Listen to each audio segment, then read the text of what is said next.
Hello, today is May the 28th, 2025. Excuse me for a while. I just have to straighten this up. There you go. So, our daily verse is from 3rd John, verse 4. So, 3rd John only has one chapter. It says, I have no greater joy than to hear that my children walk in truth. So, I think this is every pastor's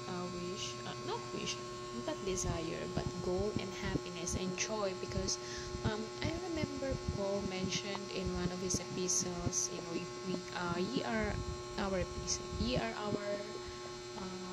epistle, or something like that, or you are my crown of rejoicing, or something like that. And it shows that there is no greater joy for a pastor than to see his children walking in truth. I think we have already discussed this before, like yesterday. So this is a solid reminder to us that we should straighten up our testimony, especially because our testimony also affects our pastor. If our testimony is not good, then the heart of our pastor breaks, and we don't want to see the heart of our pastor breaking, because our pastor has a lot of burdens. So are we gonna be adding to those burdens? No.